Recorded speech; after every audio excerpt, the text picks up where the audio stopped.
O'clock now. Welcome to our annual general meeting for the Ontario Association of Prosthetics and Orthotics. We'll give it just another minute. We had over 60 people register for this meeting, and right now we're at 35 participants. We will get started in about 1 minute, and whoever's late will just have to be late. As we go, I'd like to just introduce Rita Gupta from Facilitation First. Rita has been helping us stay organized for the planning of this event, and she is providing all of the technical hosting for today. She's available for any technical issues that you may have, so you can send her a private message through the chat function if you have any problems with any technical aspect of today.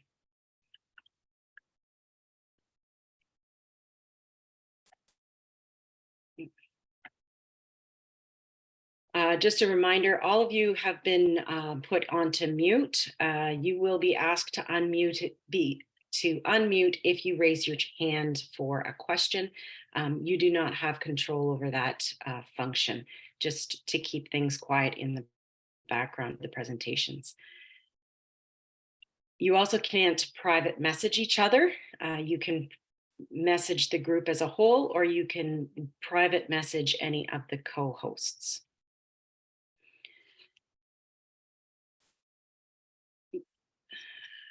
Feel free to ask any questions during the presentations or make comments through the chat as the chat is being monitored.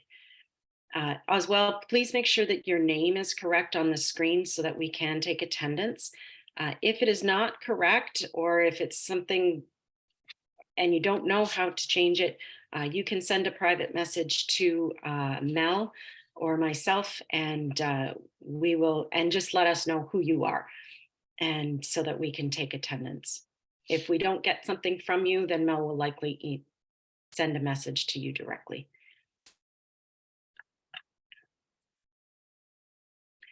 There's a new function with Zoom to enable the closed captions. So if you'd like to do that for this meeting, here are the instructions. I'm going to leave it up for just a minute. You can take a screenshot of this if you'd like. This may be helpful to you if you're having trouble with your speakers, or for any of you who have started to lose your hearing from too many years without wearing hearing protection in the machine room.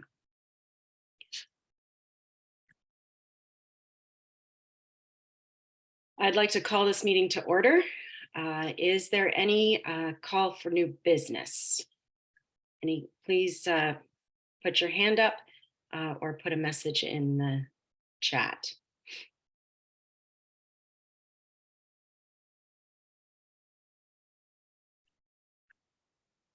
Any new business?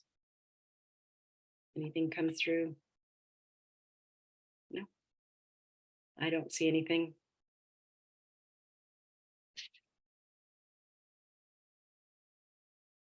Okay, so no new business. The agenda was sent out about a month ago, and it was also resent the other day with your Zoom link, or this morning. May I have a motion to accept the agenda? Somebody put their hand up for a motion. Linda's raised her hand. Thank you. Linda, can I have a second? Again, somebody put your hand up. Kieran and Mike both put their hand up. Okay, thank you, Kieran. And can you launch the poll for this? And I'd just like to note at this time that if you are a student member or an associate member, so all of our interns and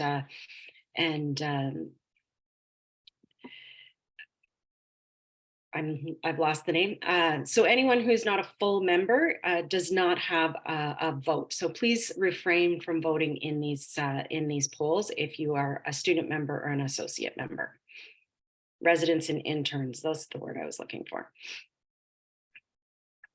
We're running on the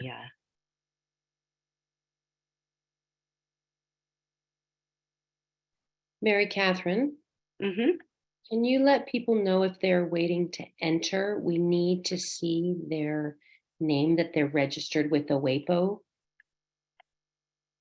Okay, to be- I can't do that. Rita, can you? I can send a message to the people in the waiting room. Yeah. Yeah, just thank you. Okay, let's move on to acceptance of the minutes. The spring meeting minutes were sent out a month ago and again the other day. I hope everyone had time to look through them. Are there any edits necessary to these minutes? And for some reason, I can't see anyone's hand being raised or the like, so please let me know if somebody has a hand raised. Linda has. Mary Catherine, in the top right-hand corner, you can change your view to be a gallery view, and then you'll Okay. be able to see people. I Thank think you. you're in speaker view right now. Okay, thank you. Okay, Linda, you had your hand raised. Can you give her?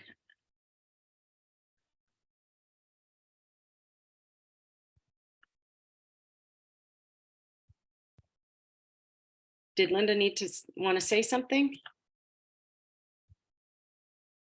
No. Okay.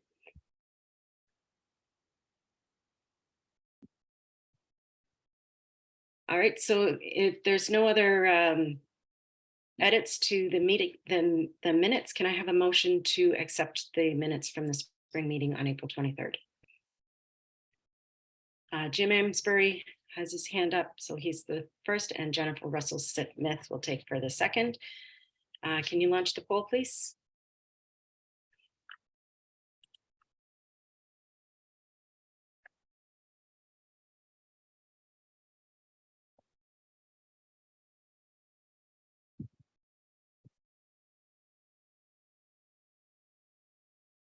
Okay, at this time, Rita, you can stop sharing our screen, and Mira, you can take over with screen share. I'd like to introduce our government relations experts, Phil Dewan, Devin Somerville, and new to the team in the past few months is Mira Mahadeo. They have been working diligently over the past few months to keep the lines of communication open between both the Ministry of Health and the Assistive Devices Program. They've updated us regularly when there's been a change in staffing, especially as the province was making the transitions between the outgoing and incoming Minister of Health. Just yesterday, I got an email about some changes that will possibly necessitate one more meeting to brief the new people once again about our issues. I will let them update you with more specifics on what we've been working on for the past year and what is to come.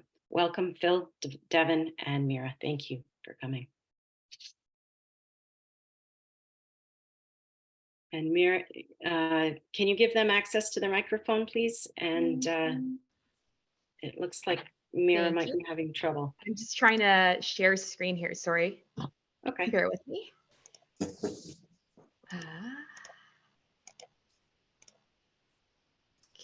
Okay.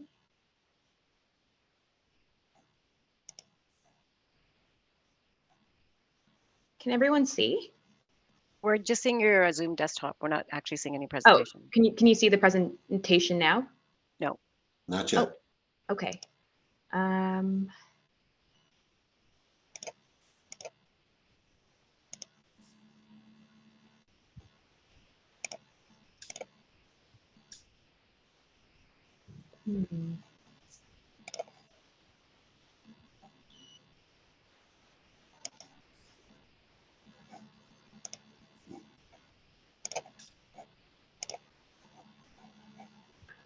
So Mira, I'm going to go ahead and share screen and make you the ability to share, move the slides forward. That would be great. Thank you. Sorry about that. Oh, there we go. All right. Well, thank you, Mary Catherine, for the introduction. And thanks, everybody, for giving us the opportunity to come again and talk to the AGM. We've been fortunate enough to be working with Oapo for a couple of years now. And many of you have, I guess, seen this in some of the past discussions. We want to give you a bit of an update today on kind of where things are at, both in terms of the government and some of the transitions that have been inside the government, in particular inside the Minister of Health over the last number of months, and obviously where things stand in terms of Oapo's ongoing discussions with ADP and your proposals for reform and price changes. So we've got a few things we want to run through. Maybe we could just move to the next slide.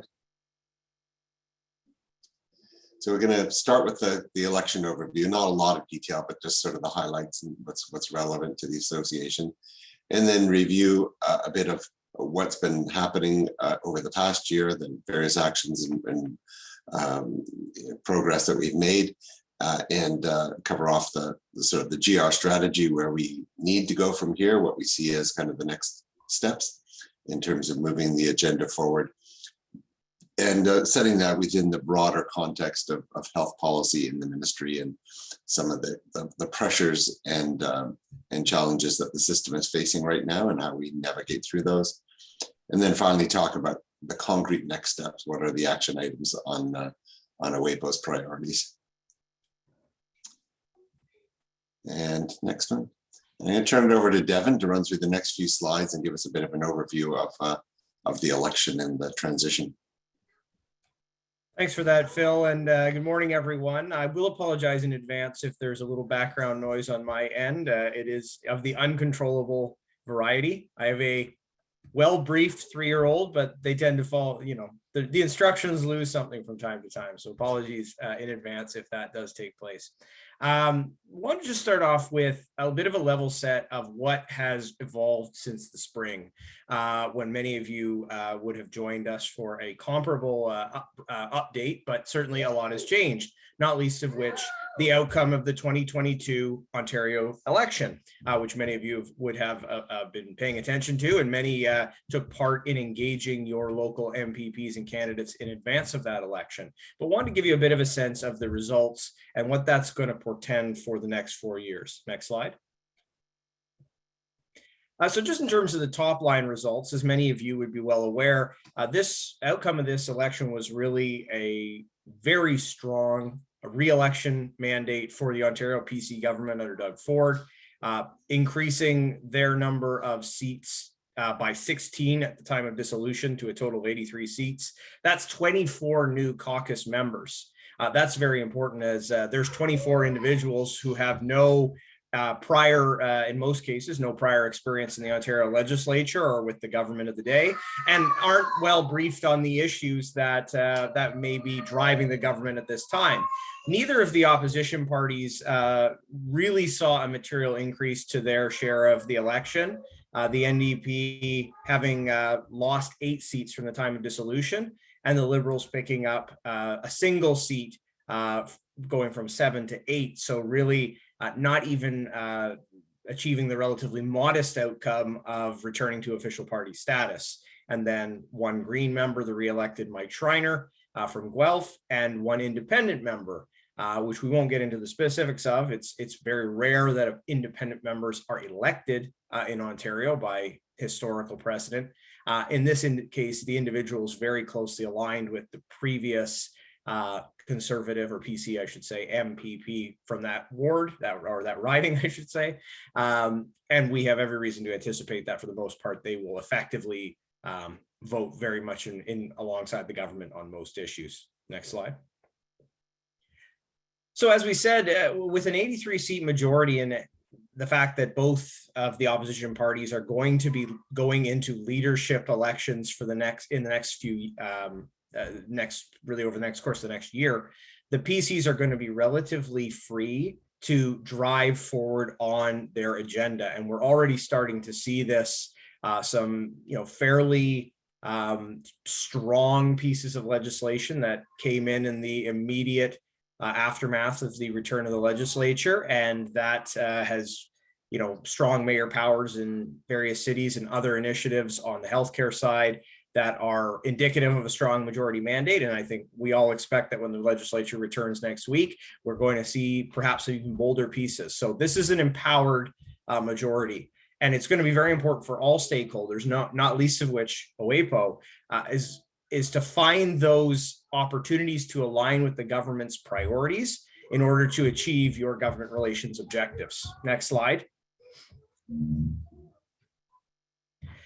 cabinet, this being the group of MPPs tasked with ministerial portfolios by the premier, is in large part, I think, a reflection of the government's mandate to get it done. That was really the tagline upon which Doug Ford ran for re-election.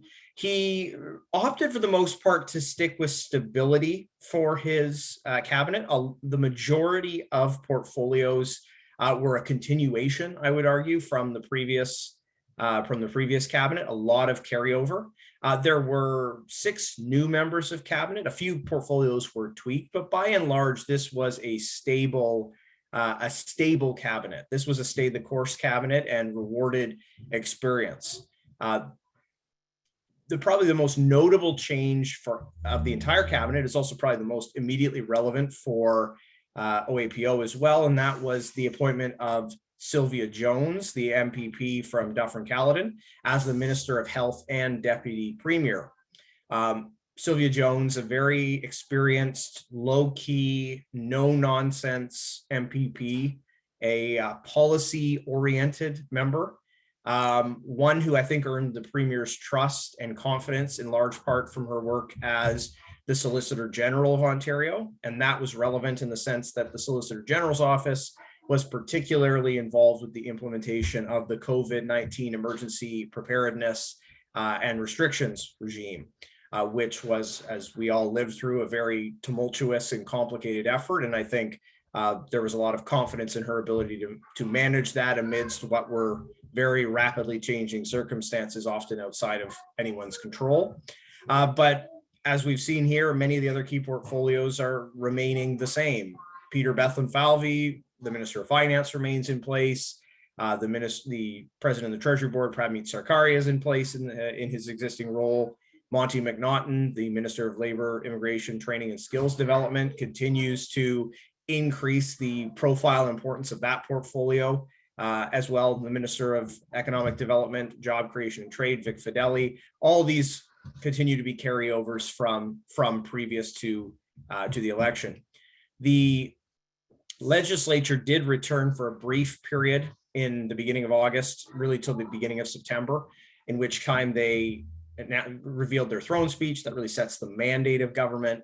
They reintroduced, with very minor modification, the budget that had been tabled in April, which they then passed, hadn't been passed before the election, really functioned more as their campaign platform, and then initiated a few pieces of high priority legislation before taking a break. We know that they're going to be back on the 25th, so next week, next Tuesday, following the municipal elections across Ontario on Monday. So that's your reminder to vote if you haven't. And on the 25th, we have every reason to believe that they're going to start out with a bang, that they'll be coming in with a package around housing and the land use planning system, and probably several other pieces on other priority issues to follow in rapid succession. So it's going to be a busy fall. Next slide.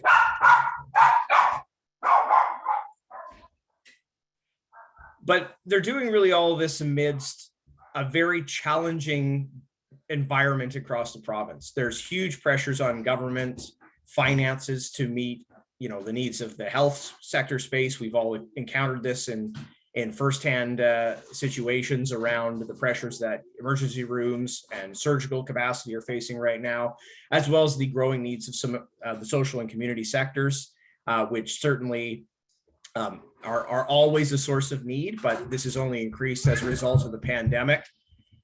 The government's made approximately $40 billion in capital commitments around hospital renovation and expansion. So this is great for the hard capital for our healthcare sector, but it's putting pressure on operating and staffing budgets across the system. That is aligned very much with a health human resources crisis. The fact that most hospitals are understaffed across a range of departments. Out in the community, healthcare resources are stretched, and they're having to develop a short and long-term strategy for how they're going to meet those capacity needs and manage them, which I think is a very important thing for us, Oapo, to be collectively aware of.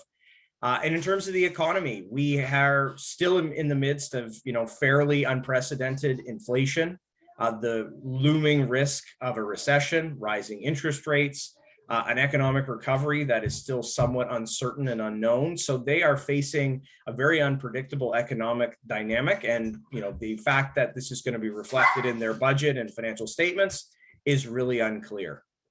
But then beyond the economic and healthcare outlook, they've got a lot of different challenges, whether it's the environment, whether it's the energy supply. There's a lot of things that are going to be very difficult for this government to manage in tandem and at the same time over the year to come and beyond. Next slide. So then in terms of our work with OAPO, as many of you know, we have really been working on a core issue or set of issues for the past few years that's really at the forefront of impacting your members and by extension your patients. And this has evolved somewhat over time, and our focus has tightened or shifted slightly, but really at the core, it is about modernizing the funding, decision-making, and approvals around prosthetics and orthotics through ADP, the Assisted Devices Program.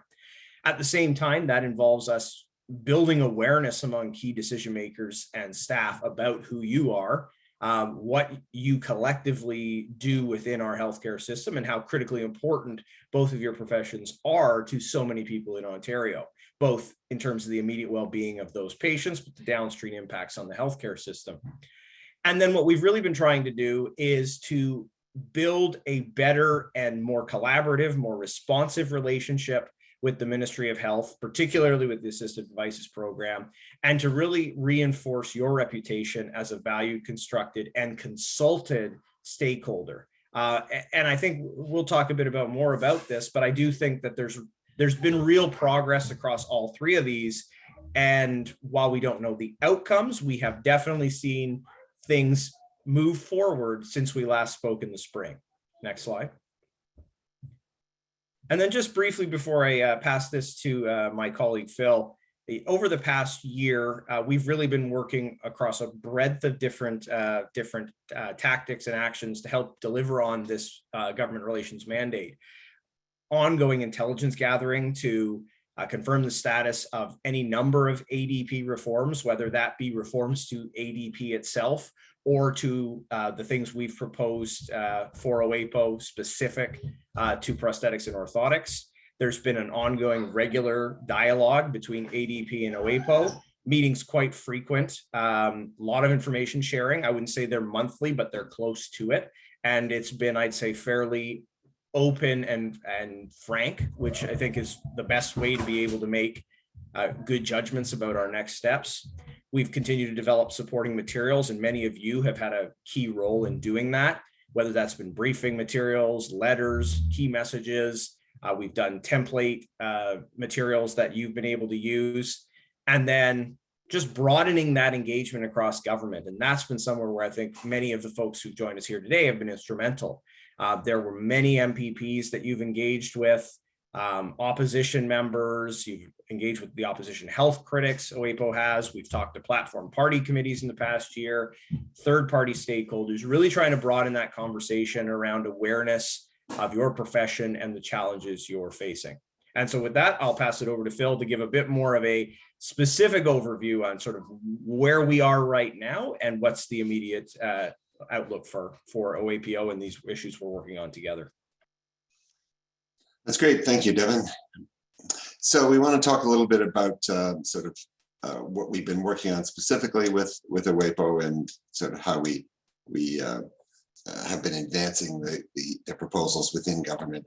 So in our early discussions with the ADP program, there was a bit of a back and forth about kind of how to move forward, and they asked Oapo to develop a set of priorities looking at sort of orthotics and prosthetics together. What would we put as sort of the top of the list? Not that they would guarantee they were going to do everything we asked for by any means, but to sort of ensure that they knew kind of what was most important to the sector.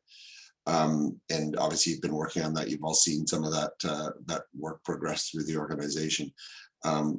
Oapo participated in the pre-budget consultation earlier this year ahead of the 2022 budget to sort of make the case for how long it had been since this part of the ADP budget was reviewed, and how important it would be to get an update and a price review, since it had been 20 plus years since it really been any significant changes there. We have been successful in at least securing the Ministry of Health's commitment to a price review for orthotics and prosthetics in the current the coming fiscal year, the 2022-23 fiscal year. They're doing all the legwork for that right now, which will go through the system and hopefully be approved by the time of the next budget, late March, and the start of the fiscal year on April 1st.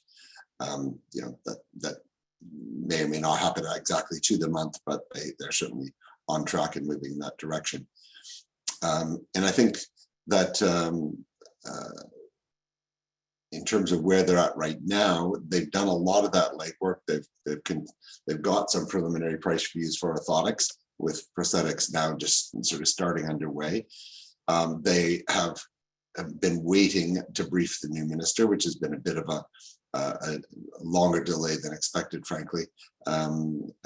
Every branch within the ministry gets an opportunity to kind of do a presentation to the new minister and let him or her know what they do, and what's on their priority list. And in the case of ADP, that has not yet happened, and they're not the only ones. The minister, as Devin said, is a very thorough, sort of policy-oriented person, and she's been doing it very methodically and taking a fair bit of focus rather than just doing the big overview. And that process is taking a bit longer than we might otherwise have expected. I'll talk a little bit more about what's happening inside the ministry. Maybe just move on to the next slide for a moment. So before we go delve deep into that, I just want to talk a bit about what you've been doing at your end in terms of the member mobilization, which I think has been very important in sort of creating the environment around the ADP review and building some awareness within government.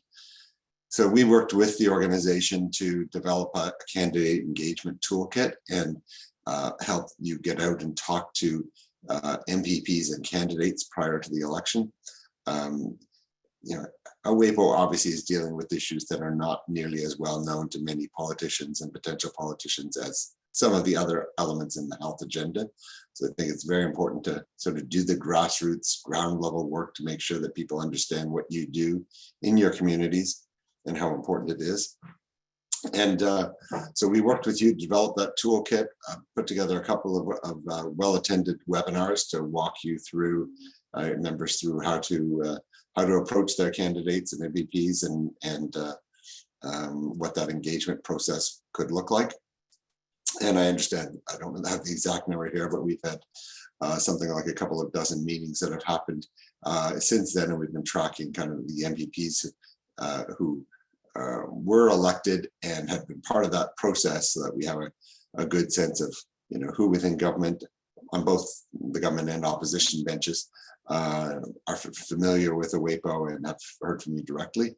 And it's frankly an initiative that we really want to continue and encourage. This needs to be iterative and ongoing. It's not a one-time thing.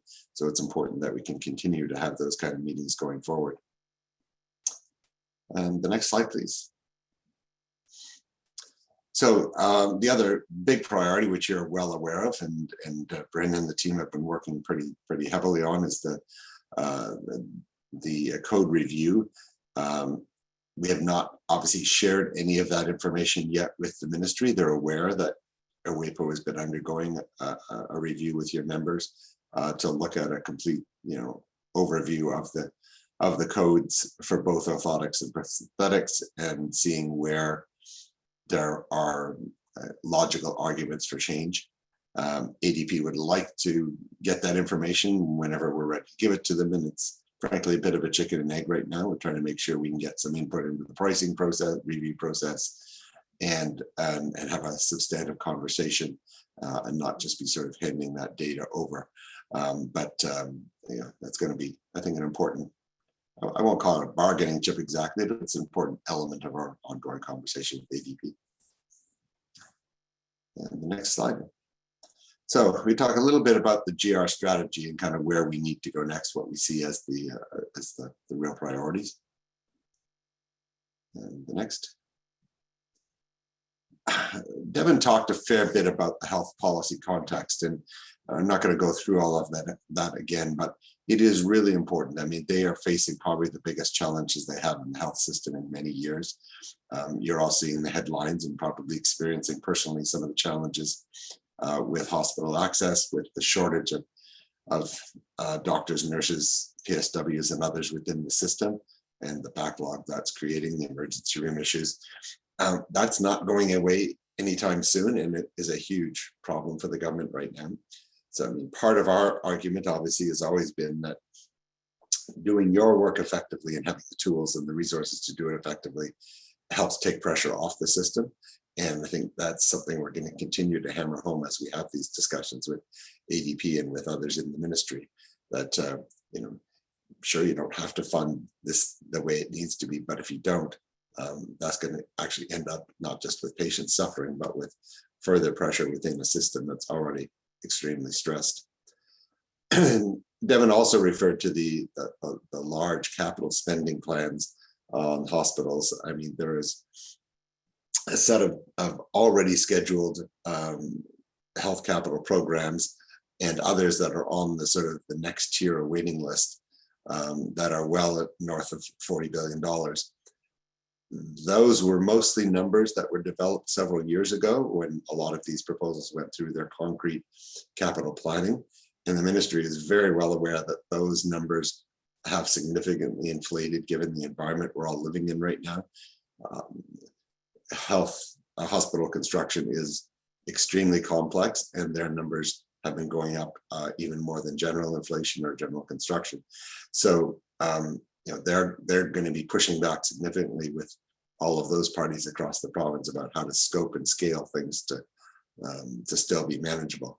You know, capital is not where your money's coming from. Yours is primarily operating dollars, but it is a huge demand within the system and something that the ministry is going to be sort of balancing off there. Finally, there's still an ongoing integration of the health system, or the reform, I should say, of the health system based on, you know, the elimination of the local health integration networks and the creation of Ontario Health and the Ontario Health teams. That is, you know, probably a year and a half, 2 years behind where they expected to be at this point, mostly due to the COVID pandemic. So that, because it's focused on delivering care at the local level in the community and how that's best done, is important in terms of connecting into the work you do as well. It's not the main driver, but there is an element because Ontario Health is now taking on a larger role within the system and becoming a much more important player. And we've had conversations with your executive about how the Ontario Health may become another focal point where we need to get some input and awareness around the importance of orthotics and orthotics and prosthetics. Okay, well, can we move to the next slide, please?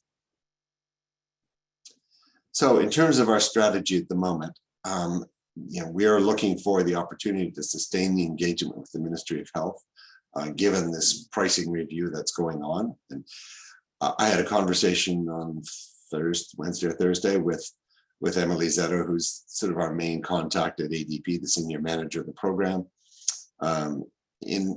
It was important in a couple of ways, finding out where things stood with respect to the briefing of the minister and the new staff, and also, you know, where they are at with respect to their review. And the timing was kind of interesting. I guess it was Thursday, because the same day that the ministry announced a significant shuffle of the senior levels of the bureaucracy at the Ministry of Health. It is, you know, one of the largest organizations you can imagine, you know, spending in the order of $49 billion or something in that area. So, I mean, this is a big, complex organization, and management changes at the top take a while and sort of percolate through the system. So they had literally just received the memo about some of these changes that morning. It doesn't change ADP directly in the sense that Emily and David Salchow, the director above her that we report to, are still in place, and there are people who know Oapo very well. The ADM they report to has had his responsibilities scoped down a fair bit, which may be a good thing because he had a ridiculously huge portfolio that may give him a bit more capacity to focus on ADP. But he has not even been briefed yet on what the program is proposing. So that's the next level that will happen.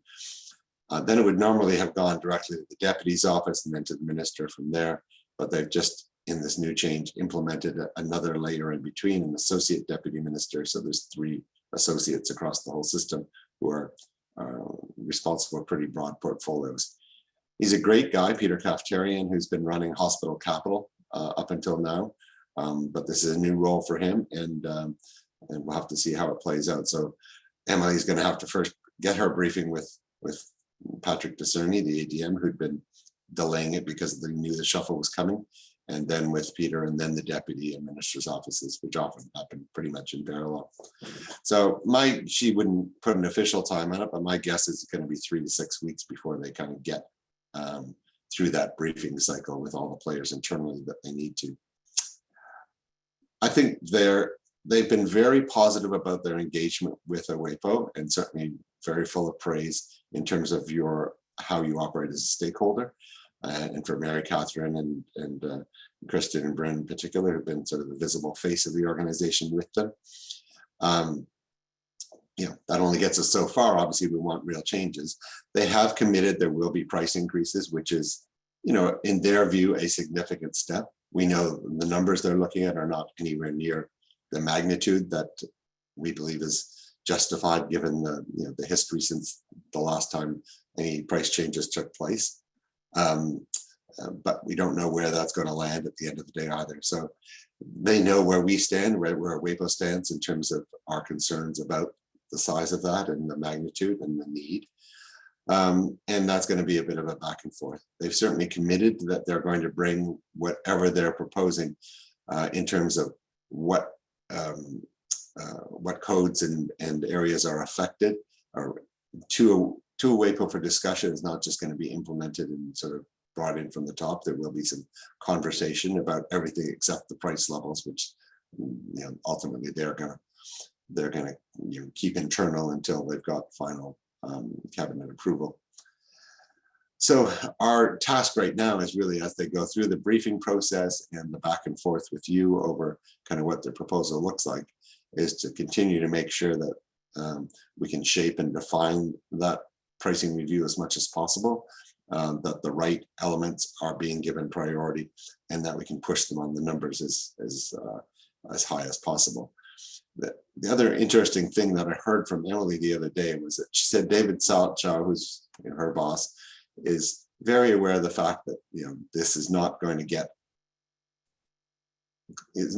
anywhere close to the sort of 40%, 7% we've asked for, justified based on historical numbers, but that it should not be the end of the process, and that he does not want to be caught in a situation again where nothing changes for decades and you just then you're facing this huge try to catch up. So she said he's quite open to the idea of 2 years or so having another review to see what the next step should be. Not committing to inflation indexing or anything like that, but that this should be an ongoing regular review of pricing as opposed to a one-off every 20 years. And that certainly would be positive and helpful. But we need to make sure that's a message across the system people are aware of, because those individuals could well be gone at any point in the near future. Just the nature of how government works. So we've got some pretty clear priorities in terms of trying to push them on the numbers, trying to make sure that the focus is right in terms of the targets within the review. And I'd say the coming months are going to be important. Their goal is to get this through the minister's discussion briefing, come have that conversation with Oapo, get your feedback, then take the pricing proposal into Treasury Board and get it through the normal process by April, so that it would actually be implemented in the fiscal 22-23 budget that starts April 1st. I wouldn't be surprised if it takes a little longer than that to get final sign off, but they'd still be looking at the same target year, fiscal year for next year. But there's as we said, lots of pressures out there, so we need to keep on them to make sure that that doesn't get moved aside by all of the other moving pieces within the ministry. Next slide. So in terms of our priorities, we certainly need to engage with the minister and her staff and other ministers who are important, like Finance and Treasury Board. We have held off a little bit there because of the discussions going on back and forth with ADP, because we want to know exactly what's on the table so that we can respond to that accordingly. And frankly, you know, the minister has been dealing with much bigger issues right now and is only getting down to the smaller programs and stakeholders over the coming months. Not to say you're not important, but obviously dealing with the hospital crisis and the next wave of COVID and so on has been taking up a lot of our time. So I think as we get some feedback in the coming weeks from where they're landing in terms of the internal discussions, then we will be looking for the opportunity to get in with those key staff and ministers and make the case for what we think needs to be tweaked there. I think it's really important, as Devin said, to maintain the engagement with ADP. We've got a good working relationship there. We're getting a lot more frank feedback from the folks at the program than we have in the past, and I think that's a very good thing. And they're certainly much more aware of your presence and the clients you serve than they were before. So that's got to continue. And similarly, across caucus, the government caucus and the opposition parties, we need to continue to build that awareness so that they're actually hearing from some members at the grassroots level that this is important, and that as they look at the budget, you know, this is one of the things they should be taking into consideration. So, you know, that I know we've done a good job in reaching out to a number of members, but there's a lot more in the House that they're still need to hear about what you do and why it's important, and that should be hopefully continued part of the focus for Oapo. Next slide. Yeah. And that's it, really, just in terms of we can go into a lot more depth, but I know our time is limited here, so we thought we'd just leave it, turn it over to you for questions, and hopefully to try and address any concerns or any suggestions, frankly, that the members have. So thank you.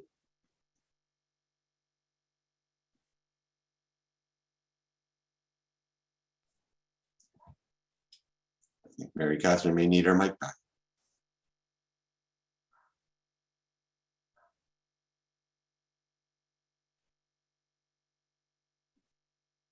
Okay, so if anybody has any comments or questions, please raise your hand. Phil and Devin would be happy to answer anything you have. Thank you very much for that overview. Anyone? And Rita, you can put the Oapo slide back up.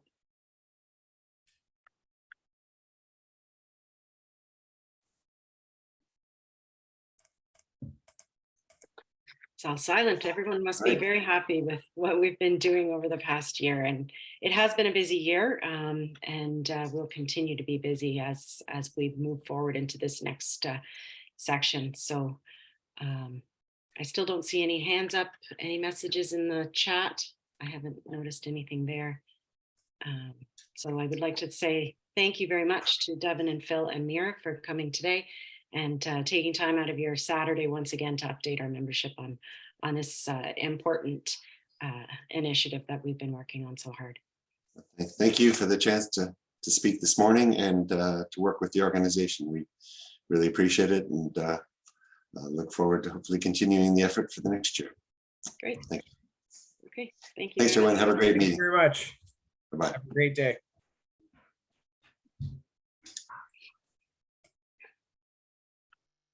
Okay, so they've moved on. Rita, I don't see the little key to say if I can move my screens forward or not. So let's move on. So the next, Devin and Phil basically talked about our strategies. So the original plan with government relations was a 3-year plan. So the first year was organizing, increasing communications, and we also had in that year confirmation from ADP that they were talking to the Ministry of Health. The second year was the provincial election year, so we made presentations to all of the parties. We initiated the MPP campaign that many of you participated in. We also presented to the pre-budget committee for the provincial budget, as well as directly to the Minister of Health or Minister of Finance regarding the budget for the provincial the provincial budget for the year of 2022. We are now in our third year of, sorry, it's not moving. Oh, there we go. In our third year of this initiative, with our goals being that continued contact and to work directly with ADP on that code and pricing reviews. We do have confirmation that they are working on it on their end, and have confirmed with us that they will collaborate with us. So that is in progress, and as Phil mentioned, it will hopefully start in the next 3 to 6 weeks. But with government things, all things take way longer than we hope. So at this point, I'd like to just go to you, the membership, to make sure that you are happy with what we're doing and that you will continue to support this for the year of 2022-2023.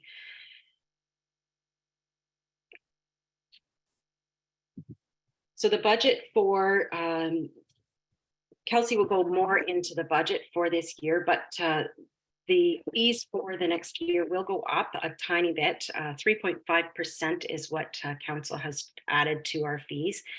That means that the absolute maximum that we will be spending on government relations would be $70,200. That's approximately the same as it was last year, because this year they've taken away we've already done the MPP engagement campaign, so that is no longer part of a potential budget for the following year. The 10,000 of that maximum is also a possible add-on, which we have not decided whether or not we are going to do. And that would be like a day at Queen's Park to try and educate those politicians. So if it comes to the point where it's necessary to do that, then we would like to have the option to engage in that way. I don't want to say for sure whether I think it's going to happen or not. At this point, it doesn't look like it's going to, but things change. And so we do need to have that option. So the maximum budget that we would be voting on today would be $70,200. So do we have any discussion regarding any of that? Anyone hands up, any comments in the slide? Can I put the poll up regarding the motion, or can I have a motion? Sorry, before people vote, please, can I have a motion to continue with our contract for 2022-2023 with council? I've got 2 hands up, Linda Laxo and Jennifer Russell Smith. Thank you. And now we can put the poll up. Thank you, Rita. And again, just full members and facility members can vote in this poll. And Rita, when the poll is finished, if you could just put the results up for everyone to see for a moment.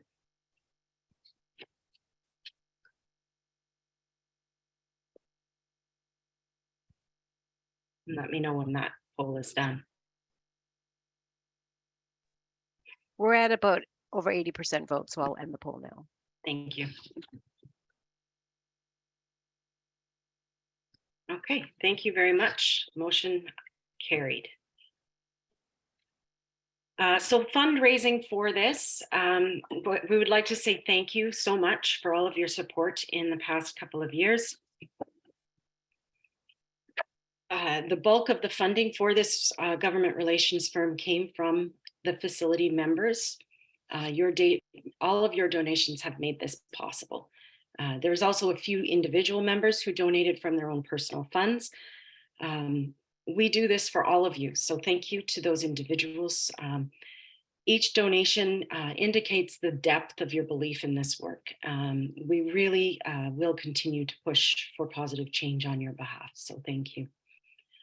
After this meeting, probably Monday morning, you will receive the forms and instructions on how to make those donations.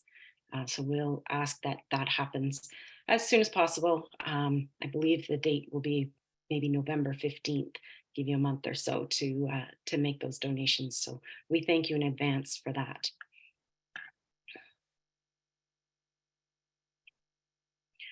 And now it's time for me to say goodbye to this role and to introduce your new president.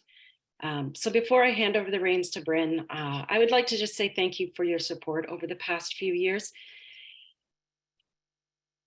I've enjoyed working for all of you.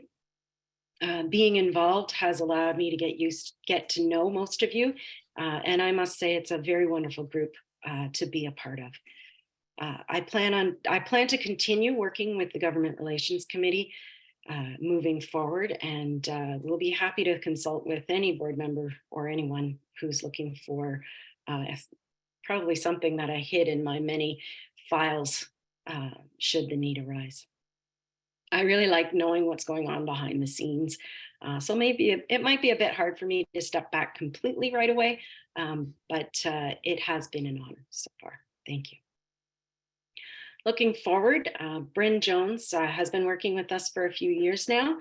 And if I have to describe him, it would be efficient. He will get things done for you. He's been working closely on the GR initiative, as well as some of the other committees. So he is very well placed to take over the reins of this organization. So now I'd like to hand things over to Bryn. Congratulations, Bryn. All right, good morning, everyone, and thank you again for being here. First, I'd like to thank Mayor Catherine for her immense amount of work and effort that she has put into Oapo over the years, especially with the ADP initiative going on. She's put uncountable hours into advocating for our memberships. So between MPP engagement, code reviews, stakeholder meetings, I'm sure you're ready for a break, and frankly, you deserve it. So on behalf of the membership, we all thank you for all the effort you've put in over the years. Now, with that being said, I'm happy also to announce that Mary Catherine will be transitioning to the past president's position on the Oapo board, so her knowledge and fight for the cause remains with us. As I start my presidency term, my message to membership is that my focus has been and continues to be working with council to lobby ADP on behalf of our membership. When I joined the board, it was specifically with this intention to be part of this initiative. Now, Oapo will begin its strategic plan for the upcoming future after the AGM, and will present it at the spring meeting. In the meantime, there are several other great committees within Oapo that we'll run through here and give you some updates on now. So thanks again, Mayor Catherine. And next slide, please. Governance documents. The update to membership here is that the governance documents and the rules and regulations document have been updated to align with the changes made to the bylaws at the last AGM and approved by the board. So the versions of these will soon be updated or uploaded to the Oapo website, and you'll be able to find them there. Next slide, please. So I will invite Kelsey McMartin to present the treasurer's report at this time.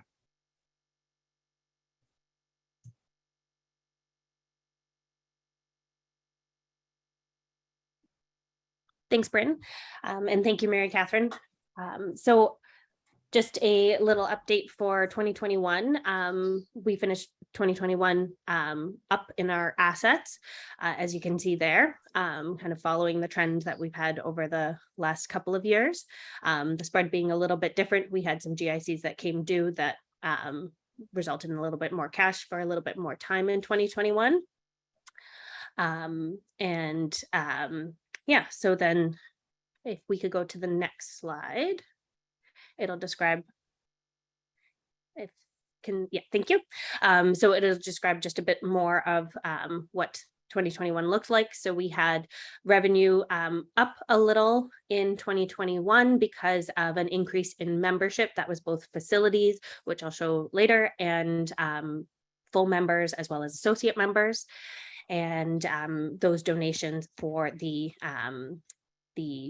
GR initiative that you can see there in the third line. So that was good. In 2021, we did have a decrease in spending and expenses in everything except for the GR firm.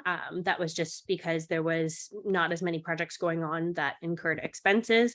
2020 had some website things that we dealt with, but 2021, if the government relations was not there, expenses were down for that year.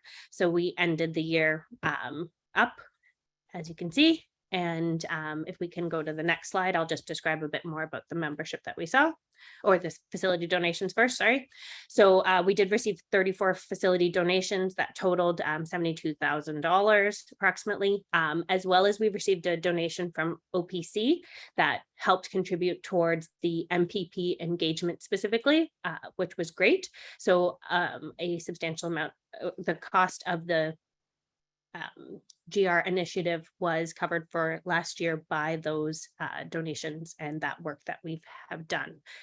We could go to the next slide, please. So in our membership, like I was saying, we did see an increase in 2021. We had 128 full members, associate members, students, and retired members. So we did have an increase, and the facility membership in 2021, we also saw an increase with, some of those being the public facilities that joined and became a part of it as well. But as a whole, we saw an increase in the membership in general in 2021. So if there's any questions or anything anybody would like to discuss, that is the report for 2021.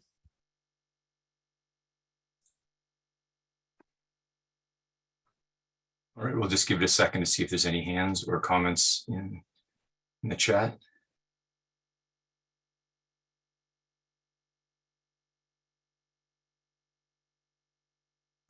Okay, I don't see any. So at this point, can I get a motion to accept the treasurer's report, please? Oh. Jim, I see you raise your hand. Is that the motion?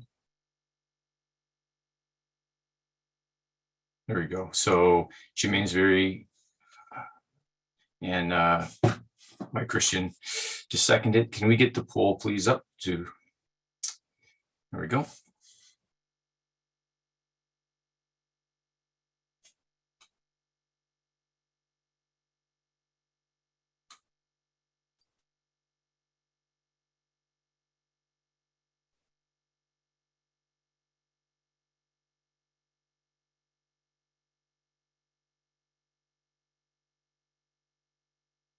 We're at 80%, so I'll stop the poll now. Okay. There we are. Motion passed to accept the treasurer's report. Thank you. Thank you, Kelsey. Okay, next slide, please. Oh, I think we went one slide too far. There we go. The Advocacy Committee. At this time, can I get Aditi as the chair of this committee? So I invite you at this time to give an update to the membership, please.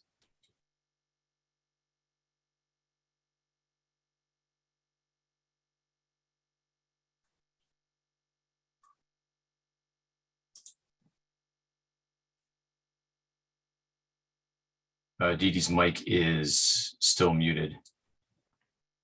There we go.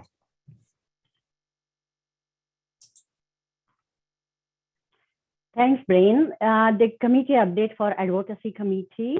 There were a few efforts in the recent past. The first one was Oapo sponsored OAAC conference, and Ivan took little efforts in that, and he put the booth together, the virtual one. And second thing is Cheryl and Mary Catherine, they were very instrumental in sending the letter out to the Association of Municipalities in Ontario. And there were a few other communications between the association and Cheryl and Mary Catherine. So now they are in contact with executive director and planning another meeting to introduce ourselves. Other than these two, there are two efforts. Our efforts were limited because of the COVID, but now we are on the back to the track. So going forward, we are going to make a template later. We are working on that, and that template later will be for the membership in case if they prefer to send any communication to the groups or to the networks or associations who have large community base, and if they want to do the mailer, then they can do so. In case if we hear back as well, then we will contact the certify or the facility member in that region if they want to take over for any presentation or any other meetings, and let them know our efforts, what Oapo is doing, who we are, and what we do.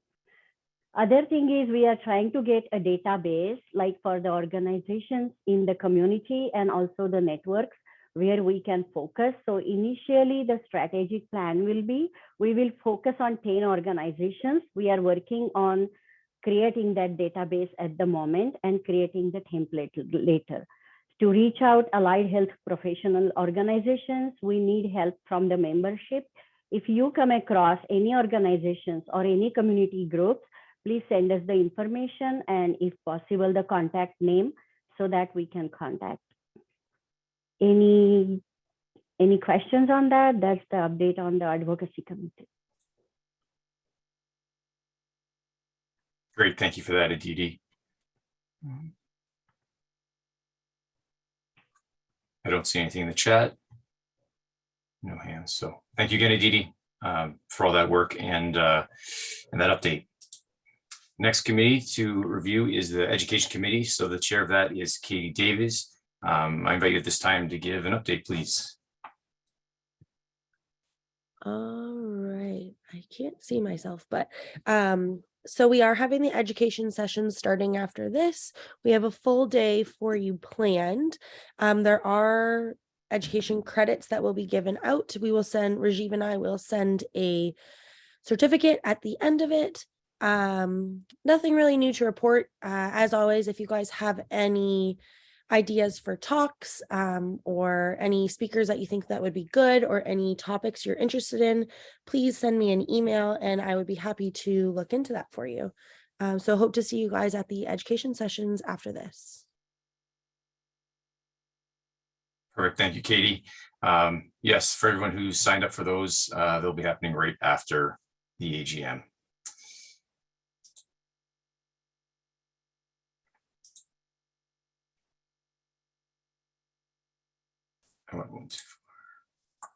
Okay, so next on the agenda is the Regional Council update. Regional Council held a Government Relations 101 presentation. Now that was presented by Navigator, which is the OPC-GR firm. And we were pleased to see that the work that Oapo has been doing with Council is right in line with their presentation suggestions. So we felt quite good about that. We recently received notice that there is funding available for government relations initiatives again this year through OPC. So we will be applying, as we did last year, for a grant to help with our fundraising initiative here for this cause. And the Fall Regional Council meeting is in the process of being scheduled. So there will be more updates on Regional Council at the spring meeting once we've had that next meeting. Next on the agenda is Oapo board elections.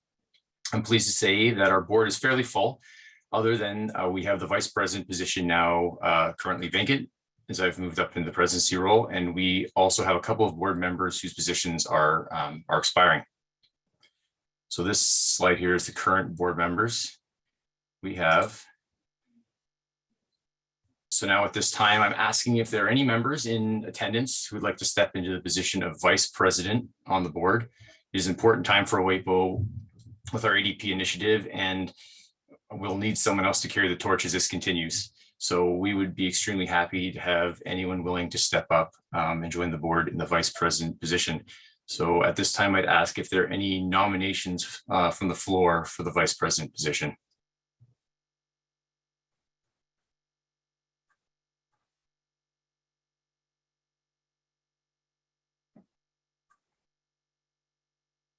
You can either raise your hand or put it in the chat.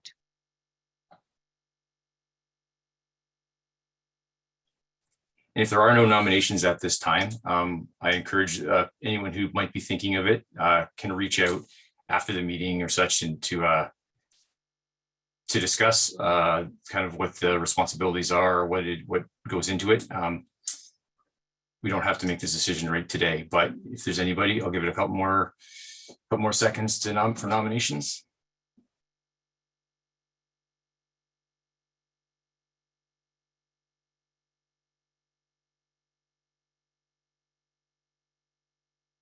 Okay, at this point, we'll leave the vice president position vacant. The other two positions that have come to an end are for the secretary position, which is held and I'm calling for the floor if there's any nominations of anyone who would like to be nominated for the secretary position.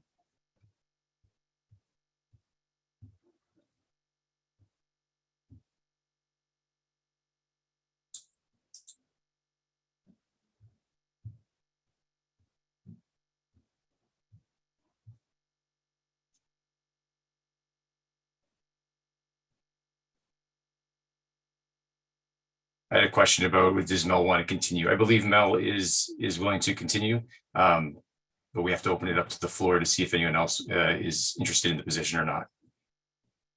If no one is, then we can afterwards go to acclaim Mel back to the board if she accepts.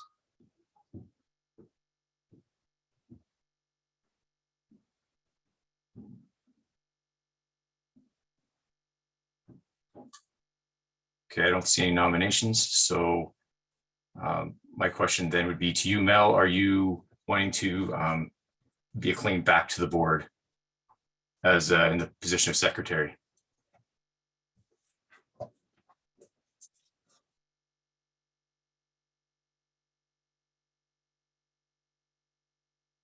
Mel will need her mic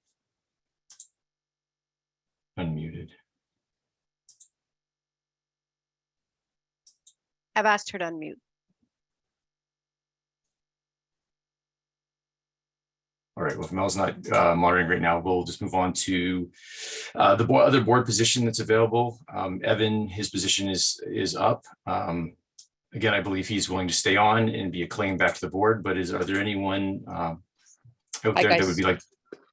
Sorry, Oh. can you hear me? Hi, Yes. it's Hi. Mel. Hi. Yeah, I'm willing to stay on. Okay. Thank you, Mel. So we'll do that afterwards. Sorry. So in terms of the board member position, is there anyone from membership who is thinking or would like to join the board at this time?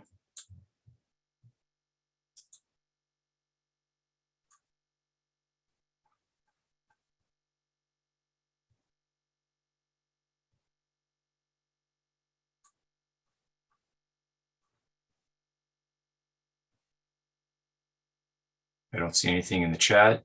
I don't see any hands raised. Is Evan logged in this meeting today? He is. If he is, can you unmute him for a second, please? And Evan, the question would be whether or not you want to stay on the board in the current position, and we would reacclaim you.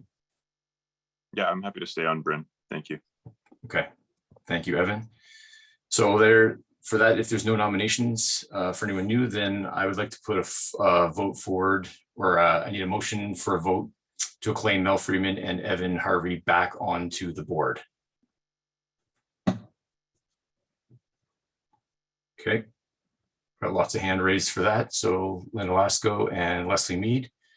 Can you put a poll up for that, please?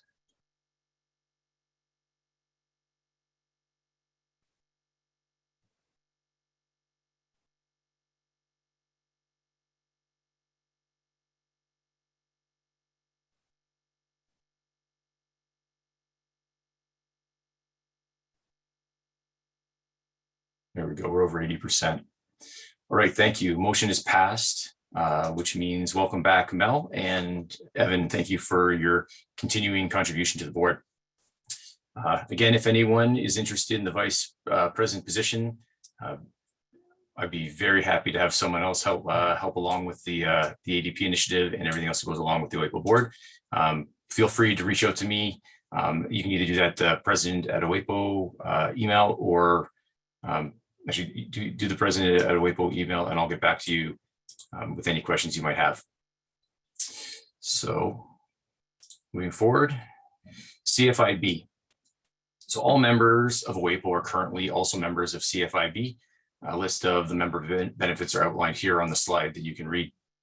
Other things that CFIB does for us, they offer continuing education, webinars, and business classes. They do lots of polling of our membership or members to ensure that they're working for our benefit. And they've monitored how businesses have weathered the COVID storm to ensure that their advocacy is on point. At this point, right now, we have to have a vote to continue with the CFIB membership for the time period of April 2023 to April 2024. Our current membership will end in April of 2023. So can I get a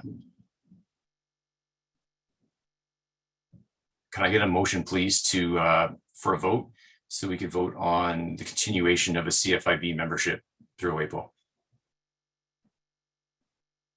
We've got Paul Osborne and Kelsey McMartin. If you launch a poll, please.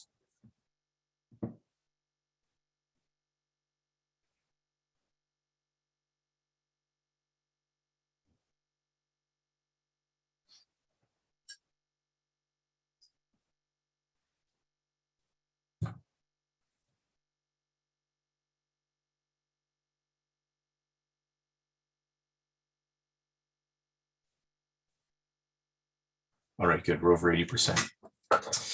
Thank you. Motion is passed. We will continue to pay our dues for CFIB for all members to use their services. Next on the agenda is an update from OPC. So I'd invite Linda Lasco at this time to update us, please. And she will need her mic unmuted.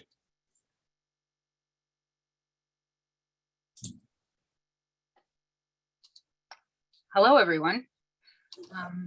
And thank you for inviting us to do a little presentation during your meeting. I'd just like to give you a little bit of an update, pretty short. We had our first meeting with our new board of directors last week, and we're just getting everyone up to speed on all the initiatives that we're completing this year and through our mandate. Right now, I think the last week we just ended our practice analysis survey. Hopefully all of you did it. We did have a great response rate of 57%. So we sent out 630 surveys to the membership, and we had several people started the survey but didn't finish. But overall, with a 57% response rate, that was great, much better than we did last time. And those people that did complete it, you're the ones that are going to be driving forward all of our initiatives and providing support for the things that OPC is doing with respect to education. These results all feed into updates for the certification registration exams, documents for our accredited school programs, residencies, internships, scope of practice, standards of practice, and new documentation as we move forward with our project for the national education standards. It also provides support for us when we go to paying agencies and government relations to say that our practice, our scope of practice is based on evidence. And so it was very important to have that completed. As I mentioned, our National Education Standards Project, that's the biggest initiative that we have ongoing right now that will be over several years. We just received a completed report from Accessing Center for Excellence, which is also known as ACE. It's a consultant out of U of T, and they did a strategic contextual analysis of the OMP profession in Canada. And they provided us with 14 more detailed recommendations that feed into our previous recommendations from the National Education Standards Report. And we're driving forward more quickly now to work to increase the number of practitioners and education opportunities in OMP in Canada. So that's our focus drive right now, among a few other things that we're working on. Speaking of other things, we have our national coding database. We, because of some legal cautions that we received, it was slowed down a little bit, and now we've found the proper way to go ahead with this. So we'll be charging ahead with the National Coding Database, and we will be looking for volunteers for that. So if you are interested and have experience with something like that, please contact Seamus at head office. We will also be contacting regional council members, but this is like sort of hot off the press right now, and I'm not sure if Seamus has reached out to Mary Catherine or Bryn yet. With our stakeholders relations committee, we've met with several insurance agencies, and we've started to develop relationships with them, including Green Shield and Canada Life and Equitable Life, as well as some patient stakeholder groups, Wounds Canada and Diabetes Canada. And most recently, Jesse Cornell and Seamus Guerin and I presented at the Canadian Health and Life Insurance Association meeting, and we had some good reception from that. So there's a lot going on with that, and we're really focusing on meeting with the different groups and just letting them know who we are. So if any of you ever have a chance to make contact with PEG agencies, let us know, because we'll try and support you with information to make sure that our messaging is consistent. Early next year, the board of directors will be consulting with the regional council, and then having our regular strategic planning meeting, which happens every 3 to 4 years. So we'll get together, make our strategic plan for the next 3 to 4 years, and make sure that what we're doing is focused and planned out. If you're interested in volunteering, please let Seamus Guerin know. We do need volunteers for all the different projects we're working on. And I also want to make a push for volunteers for Oapo. If you're interested in volunteering, getting on the board in Oapo is a safe place to contribute, and it gives you some experience so you can step into other positions like vice president that they're looking for, or onto the OPC board or committees. And that's all I have for today. So have a great afternoon, and I hope you enjoy the ISPO meeting. Thank you very much, Linda, for that update. Do you have anybody have any questions? I know that was quick, but I want to make sure everybody has time for lunch. I don't see anything in the chat, and there are no hands yet, but we'll give it 10 seconds here. Yeah.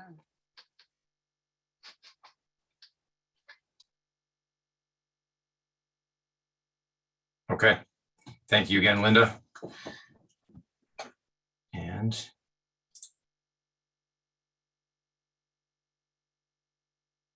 so there was no new business from as asked at the beginning. So with that, reminder here that the Oapo ISPO education sessions will be held following this AGM. They start at 11 o'clock. If you signed up for them, then you'll have a Zoom link that has been emailed to you already. The education sessions are sponsored by Ottawa, Victoria Phoenix, and MOT. Katie and the Education Committee have worked hard to provide our membership with this opportunity, so thank you very, very much for that. And with that, that'll conclude our AGM today. Can I get a motion, please, to adjourn the meeting? There we go. Leslie Mead was first up. We got lots of hands. So thank you everyone for coming out to the AGM. It is now officially closed. Everybody enjoy your Saturday, and hope to see you at the education session. Thank you.